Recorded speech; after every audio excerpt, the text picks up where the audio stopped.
La FCA a autorisé WisdomTree à coter 2 ETP, l'un sur le Bitcoin et l'autre sur l'Ether, sur le London Stock Exchange. Alors, quelles sont les informations à retenir et est-ce que vous savez ce qu'est qu'un ETP ? Le Crypto Daily. Mon nom est Benjamin Cohen. Et vous êtes bien sur le Crypto Daily. Le podcast qui traite de l'actualité crypto, NFT et métaverse.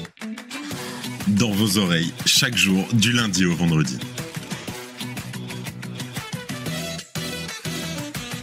Salut, c'est Benjamin du Crypto Daily, j'espère que vous allez bien et c'est donc notre actualité principale aujourd'hui. On s'intéressera aussi bien sûr au projet de loi FIT 21, actuellement en discussion aux États-Unis, avant de faire un point sur la situation de WorldCoin à Hong Kong.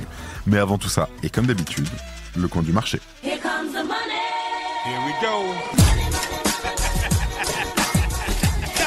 On a une journée aujourd'hui un peu rouge, on a un Bitcoin qui est repassé donc en dessous des 70 000 $ à 69 600, donc une légère baisse de 0,5%. L'Ether lui continue de monter légèrement, plus 2% en 24 heures à 3 817 $. On a ensuite le BNB qui perd 1,7%, le Solana qui perd 2,2%. En 7e position, le XRP moins 2%, le Dogecoin qui baisse très légèrement. En 9e position, le Toncoin de Telegram à 2,3%. Et enfin en 10e position, on a l'ADA pareil qui perd 1%. Alors, petite respiration, tranquille, je vous rassure, sur la semaine, on est très bullish, on est à plus 5% sur le Bitcoin, plus 30% sur l'Ether, 5% BNB, 8% Solana, enfin bref, ça fait très très plaisir, on va voir, on sait d'où ça vient hein, et on en parle juste après.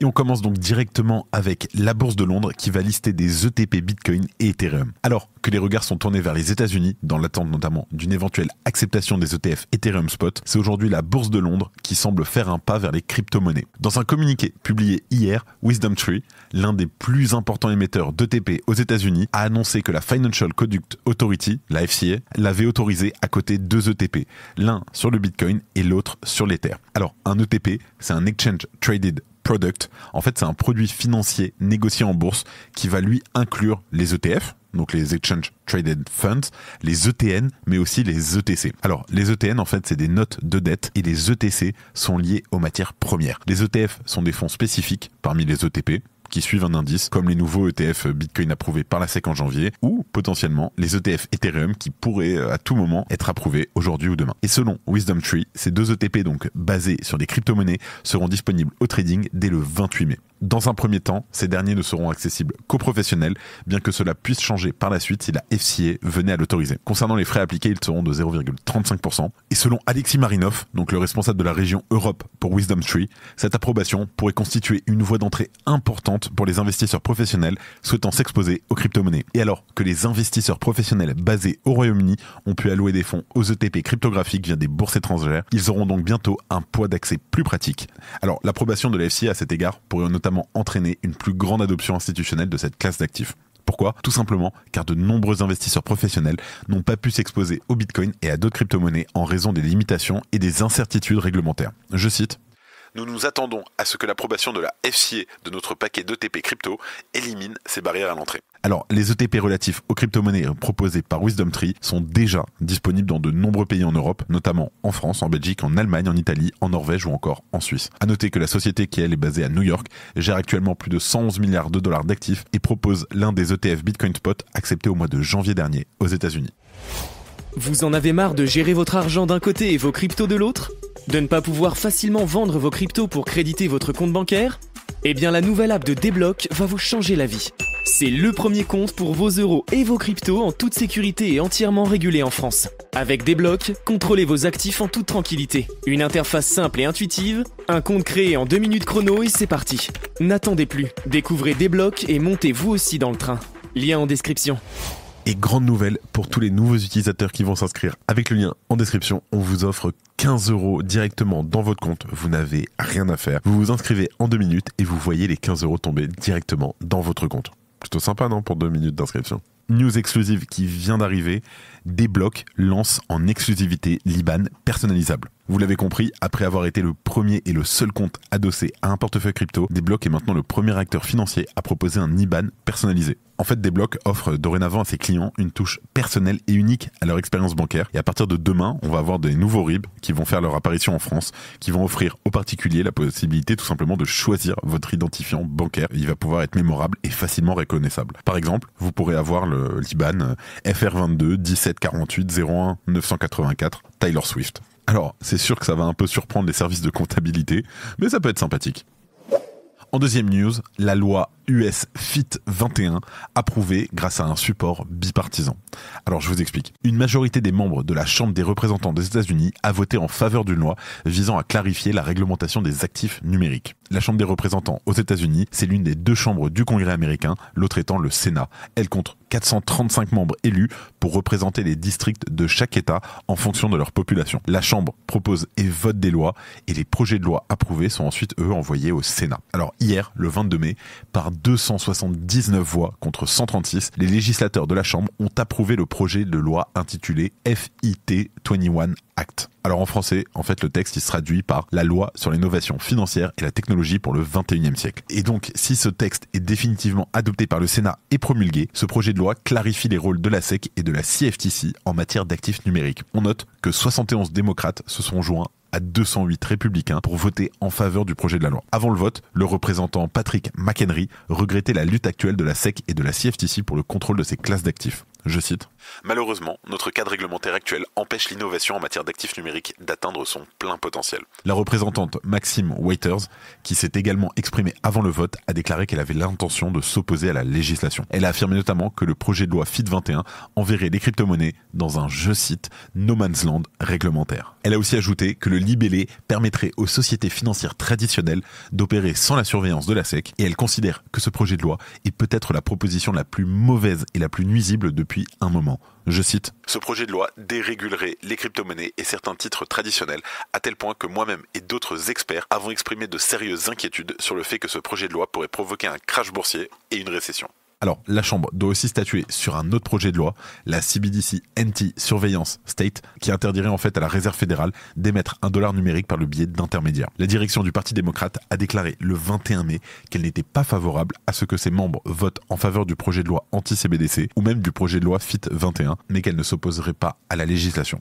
Joe Biden, via la Maison-Blanche, a également publié un communiqué indiquant que l'administration s'oppose à la mise en œuvre du projet de loi sur la structure du marché crypto sans pour autant menacer d'apposer son veto. Elle assure, je cite, « être désireuse de travailler avec le Congrès pour garantir un cadre réglementaire complet et équilibré pour les actifs numériques. » Merci d'écouter le Crypto Daily.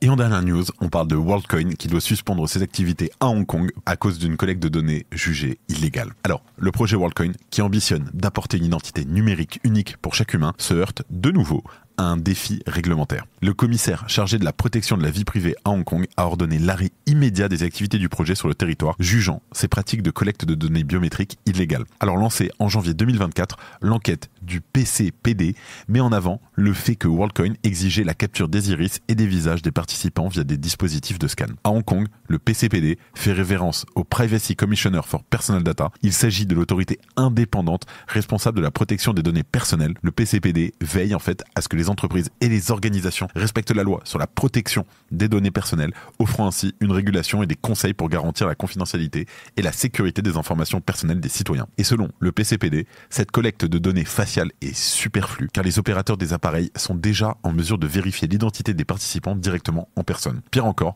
l'absence de traduction en chinois de la politique de confidentialité excluait de facto les personnes ne parlant pas anglais puisqu'elle empêchait une compréhension simple des conditions d'utilisation et un véritable consentement. Le rapport du PCPD dénonce également l'attitude des opérateurs WorldCoin sur le terrain. Ceux-ci ne prenaient aucune mesure pour expliquer les documents aux participants, omettaient aussi de les informer des risques liés au partage de leurs données biométriques et surtout ne répondaient pas à leurs questions. Alors, toujours selon le PCPD, ces manquements caractérisent en fait une collecte de données biométriques déloyale et surtout illégale, violant les principes de protection des données en vigueur à Hong Kong. Le PCPD s'inquiète également de la durée de conservation des données biométriques collectées d'une durée de près de 10 ans, qui, pour l'autorité de régulation, est jugée excessive. Ces données, destinées à l'entraînement d'un modèle d'intelligence artificielle, ne devraient pas être conservées aussi longtemps.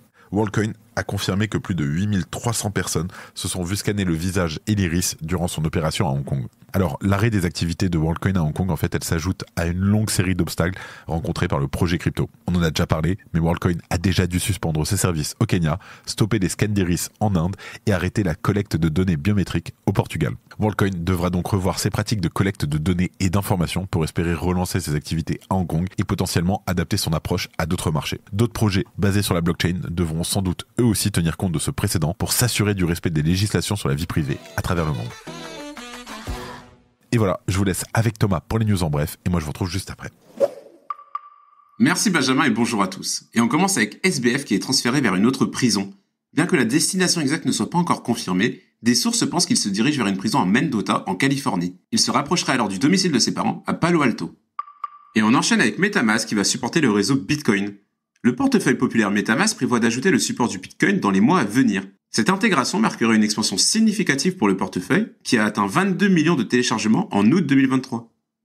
Le WEF met en garde les projets de CBDC.